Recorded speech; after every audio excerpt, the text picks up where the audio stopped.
बावरे प्रेम. प्रेमाच्या अनेक परिभाषा त्यातीलच एक. आज बँकेत एक 40शीतल्या बाई आल्या होत्या. बँकेत आल्यापासून त्या बाई प्रत्येक काउंटरकडे बघत होत्या.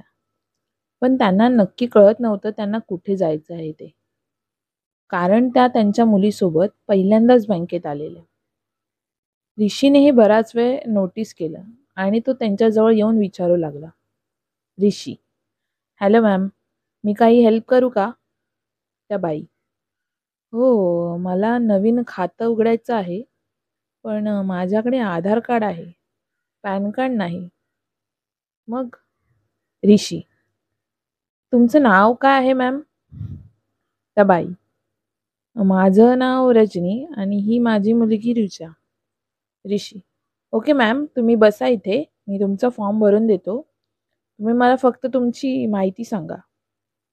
रजनी, बरं ऋचा, ह्याला काय माहिती हवी ती दे. ऋषी त्यांचा फॉर्म भरून देतो. नंतर त्या मिसेस रजनी त्याला थँक्यू बोलून निघून जातात. ऋषी पण त्याचं काम करायला लागतो.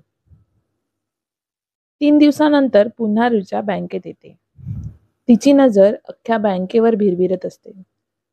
नंतर ती भिरभिरणारी नजर एका ठिकाणी येऊन थांबते. ते ठिकाण म्हणजे ऋषीचं काउंटर. ती सरळ ऋषीच्या काउंटरजवळ येते. ऋचा, हॅलो सर, ओळखलं का? ऋषी, सॉरी मॅम, याआधी आपण भेटलो आहे का? ऋचाचा चेहरा थोडा पडला. हो सर, परवाच तुम्ही इथे मी आणि माझ्या आईला फॉर्म भरायला मदत केली. ऋषी, अच्छा अच्छा, मिस रजनी का? ऋचा, नाही नाही, रजनी माझ्या आईचं नाव, माझं नाव ऋचा.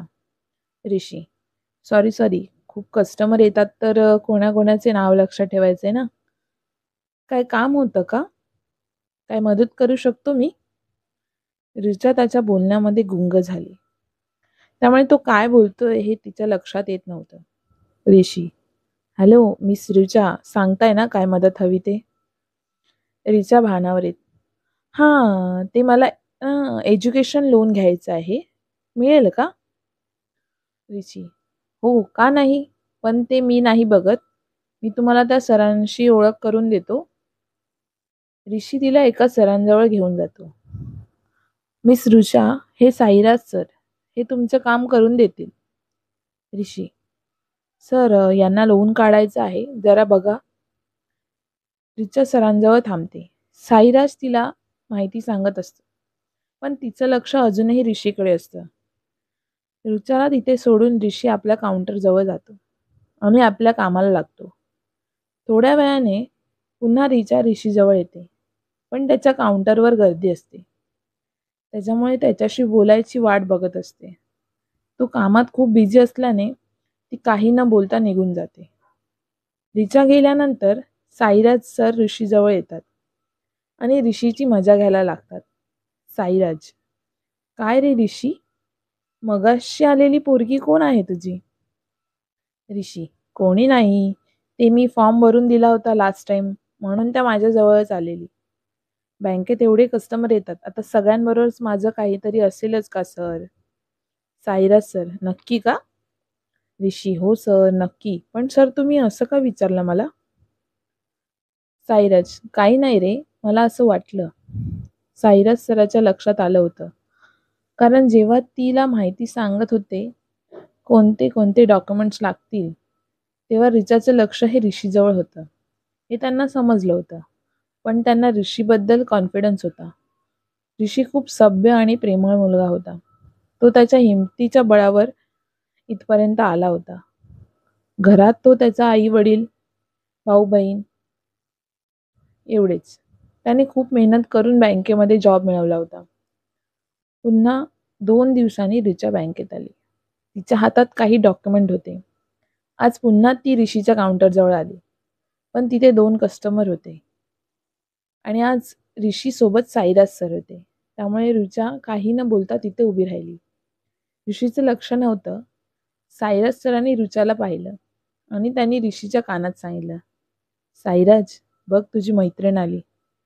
ऋषीने लगेच मान वर करून पाहिलं. ऋषी, कोण, कुठे? साईराज, ती काय मागे उभी आहे लाल ड्रेसमध्ये? ऋषीने तिच्याकडे पाहिलं. रिचा तर त्यालाच बघत होती. त्याचं लक्ष जाताच तिने स्मित केलं. तिने त्याला नजरेने 2 मिनिटं बाहेर यायला सांगितलं आणि तो कस्टमर अटेंड करून बाहेर गेला. ऋषी, हा बोला, काय प्रॉब्लेम आहे? रिचा, हा एक प्रॉब्लेम आहे. माझ्या मैत्रिणीला आहे. म्हणजे तिला अकाउंट ओपन करताना प्रॉब्लेम येतोय. पण मला डिटेलमध्ये सांगता नाही येणार. तुम्ही तुमचा नंबर देऊ शकता का मला? म्हणजे ती डिटेलमध्ये सांगू शकेल. ऋषी, त्यांना घेऊन या ना इथे. म्हणजे समोरासमोर समजेल त्यांना काय बोलायचं आहे ते. रिचा स्वतःशीच पुटपुटते. अरे कसं सांगू ह्याला?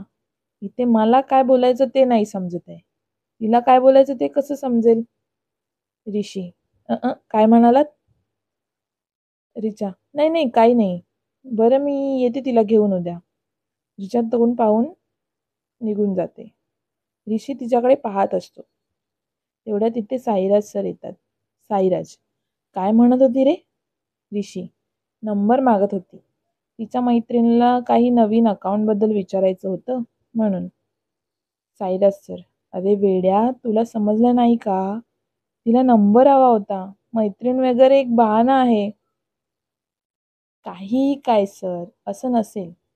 साईराज, काहीही काय यार, 2 दिवसांनी ती बँकेत येते आणि तुझ्या जवळच येते. ऋषी, तुमचा काही गैरसमज होत असेल. तिचं काम होतं म्हणून ती येत होती आणि मी तिच्याच वयाचा आहे म्हणून कदाचित ती माझ्याकडे येत असेल विचारायला. साईराज, लावतोस पैज. परत 2 दिवसांनी येते की नाही बघ आणि तुझ्याकडेच येईल नवीन कारण घेऊन. ऋषी, हा ठीक आहे चालेल. साईराज, ती जर आली नाही तर तू म्हणशील ते करेन आणि आली तर तू तिला नंबर द्यायचा तुझा. मंजूर? ऋषी, हो मंजूर. साईराज, ठीक आहे. तेवढ्यात ती पुन्हा येते आणि सरळ ऋषीजवळ जाते आणि म्हणते, हे तुमच्या बाजूचं कॅफे आहे. 2 वाजता बँक बंद झाली की मला भेटा. मी वाट बघते. बाय. ऋषीला काही समजायच्या आत ती निघून जाते. साईराज, बघ, परवापर्यंत वाट बघायला नको. आत्ताच आली ती. मी पैज जिंकलो. बघ आता काय बोलते ते. मला पण सांग. ऋषीला काय करावं तेच कळत नव्हतं. त्याने ठरवलं जाऊन बघूया काय म्हणते ते. ऋषी बँक बंद झाल्यावर त्या कॅफेमध्ये गेला. रिचा आधीपासून तिथे वाट बघत होती. ऋषी तिच्या जवळ जाऊन बसला. ऋषी, बोला, काय झालं? रिचा, मी जास्त आडेवेडे घेत नाही. सरळ मेन मुद्दाच सांगते. रिचा मोठा श्वास घेते. मला तुम्ही आवडता. तुम्हाला मी आवडते का? ऋषी शॉक होऊन तिच्याकडे एकटक बघत बसतो. रिचा, हॅलो, काहीतरी बोला. ऋषी, काय? 2 दिवसाच्या भेटीत कसं काय आवडू शकतं कोणी? रिचा, का नाही? अरेंज मॅरेज करतात तेव्हा एका भेटीत समोरच्याला पसंत करावं लागतं. मग एका भेटीत कोणी आवडू शकत नाही का? ऋषी, तसं नाही, म्हणजे मी तुम्हाला नीट ओळखत नाही. तुम्ही मला नीट ओळखत नाही. रिचा, ओळख काय केली की होते आणि तुम्ही मला ओळखत नसाल पण मी तुम्हाला चांगलंच ओळखते. तेही 2 महिने. मी खूप प्रयत्न केला पण बोलताच नाही आलं. म्हणून आईला घेऊन बँकेत आले. ऋषी, काय? तुम्ही 2 महिने मला ओळखता? ते कसं? रिचा, तुम्ही ज्या बिल्डिंगमध्ये राहता तिथे समोरच माझी मैत्रीण राहते. तिथेच तुम्हाला पहिल्यांदा पाहिलं. पण पहिले तुम्ही खूप खडूस वाटलात. पण एकदा मी पाहिलं, तुम्ही तुमच्या बिल्डिंग खाली असलेल्या कुत्र्यांना खायला देत होतात. तेव्हा साईनेच मला सांगितलं तुम्ही रोज खायला देता आणि तुम्ही गरिबांना देखील खूप मदत करता. तेव्हा तुमच्याबद्दलचं मत जरा बदललं. तुमच्याबद्दल बऱ्याच चांगल्या गोष्टी समजल्या आणि केव्हा मी तुमच्या प्रेमात पडले मलाच समजलं नाही. ऋषी शांतपणे सगळं ऐकत होता.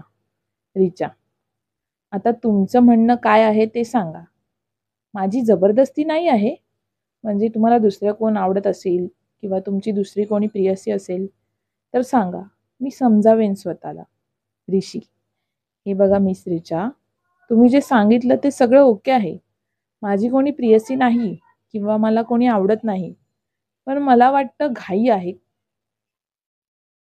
आधी आपण चांगले मित्र बनूया. एकमेकांना ओळखूया. नंतर पुढे जाऊन कोणालाच पश्चाताप नाही झाला पाहिजे. रिचाला त्याचं म्हणणं पटतं. ती संमती दर्शवते आणि दोघांच्या मैत्रीला सुरुवात होते. पुढे जाऊन ती मैत्री खूप घट्ट होऊन प्रेम होतं आणि त्यांनी 3 वर्षाच्या या अतूट नात्याला लग्नबंधनात अडकवायचं ठरवतात. ते सुखाचा संसार करू लागतात. अशाच नवीन नवीन गोष्टींसाठी मीनाक्षी इन्स्पायरला लाईक, शेअर, सबस्क्राईब नक्की करा. धन्यवाद.